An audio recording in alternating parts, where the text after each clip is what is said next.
What is content marketing? You might be wondering.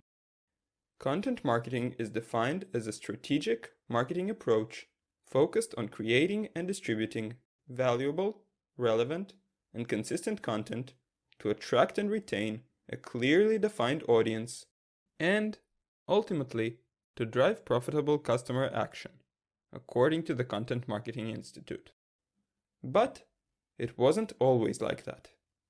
In 2007, the dominant industry term to describe the same activities was custom publishing. But Joe Pulizzi's research showed that there were two problems with it. The first is that the same term was used for custom book publishing. The second is that its search volume was constantly declining. So Joe saw an opportunity. Maybe he could focus on a new term that was just emerging: content marketing. And, for lack of other authorities in the field, quickly become the leader in this term's search market share. The result? As of the publication of this summary, according to Google Trends, the term content marketing is searched about 80 times more than custom publishing. Let's see what lessons we could learn from the person who has perhaps the majority of credit for that change.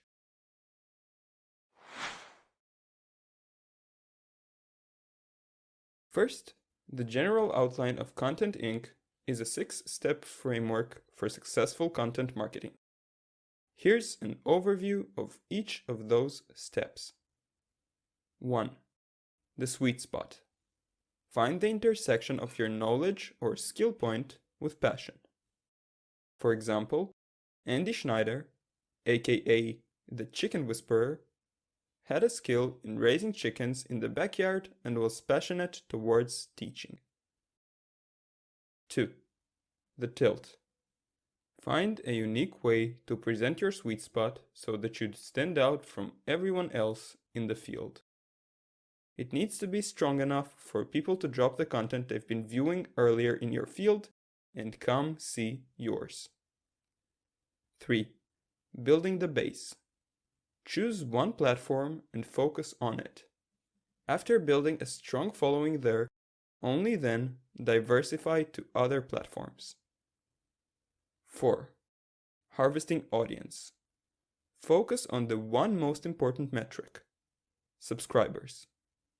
Every piece of content needs to lead the audience somewhere.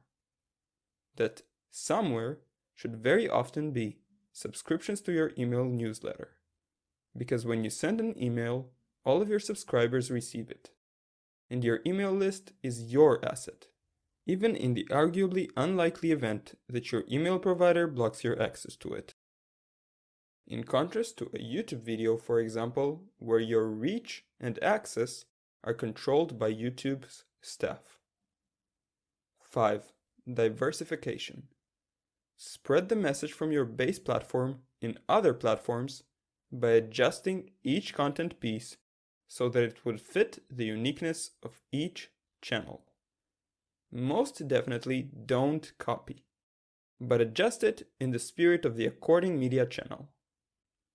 6. Monetization. The last step, which traditionally comes as the first, is creating a product for the audience you've gathered. That said, along the way, we should look for additional income sources too. Like, for example, affiliate products, book royalties, subscription fees, private consulting, etc.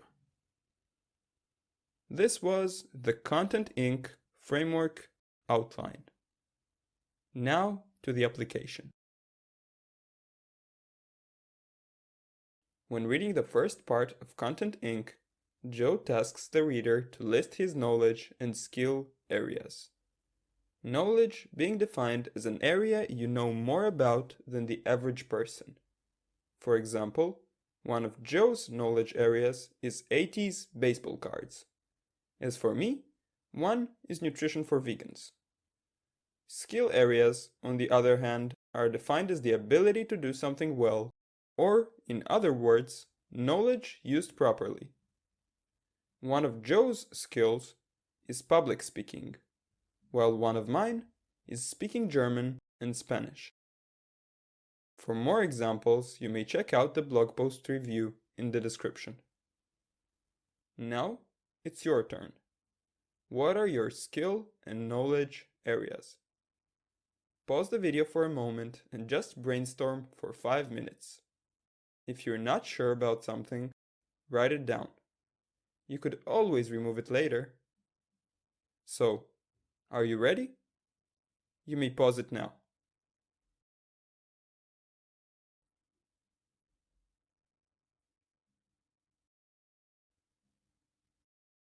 Hope you've written a few of your knowledge and skill areas.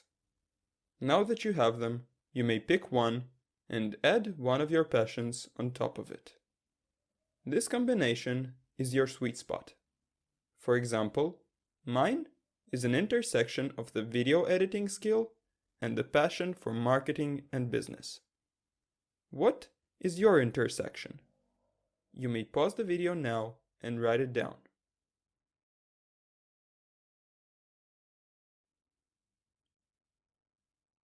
Application 1 is the sweet spot.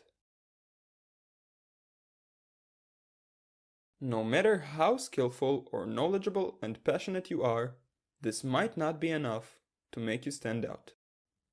That's where the tilt comes in, which has two meanings. One is just to lean, incline, slope, or slant, just as the Tower of Pisa in Italy has a tilt. The other is to aim or thrust, just as one tilts a lance in a joust. This is to say that when your content has a tilt, it should represent both of those meanings. You need to be different and a leader in your category at the same time, who is, quote, marking the unmapped land for those behind him.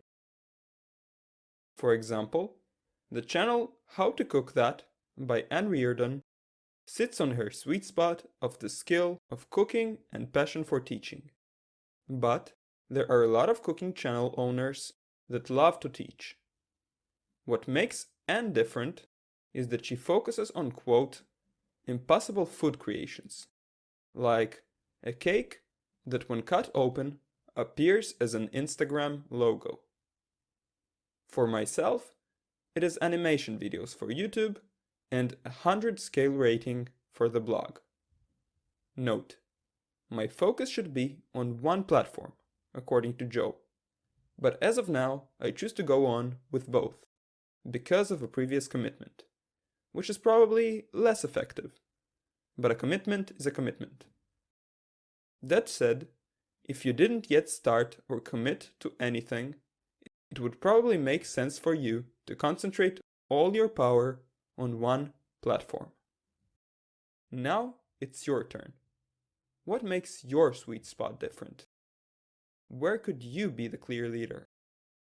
You may pause the video and brainstorm the ideas in your mind. Then you could let it sit a bit before you decide. Ready? Brainstorm, go.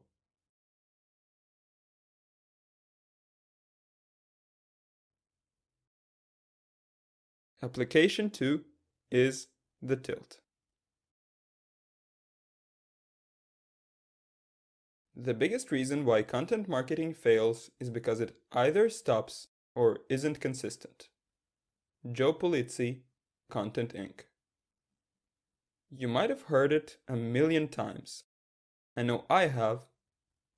Consistency is essential.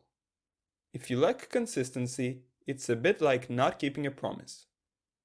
In addition, a side benefit of consistency is that it may also help you find your content tilt in case you haven't found it yet. Just start, and you may learn your tilt along the way. For example, Jay Baer, a 6 times New York Times best-selling author and a marketing keynote speaker, started his business surrounding email marketing. But his analytics showed that there was more demand in social media. So he tilted there. I, on the other hand, started my YouTube channel as general self-improvement book reviews, and then tilted to marketing animation videos. Here's a quote from the popular host and producer of the show This American Life, Ira Glass, on the subject. Put yourself on a deadline so that every week you will finish one story. It is only by going through a volume of work that you will close that gap, and your work will be as good as your ambitions. And I took longer to figure out how to do this than anyone I've ever met. It's gonna take a while. It's normal to take a while. You've just gotta fight your way through. I'm super guilty here. So let's cut this one short, so that I could actually publish faster. See ya! Application 3 is be consistent.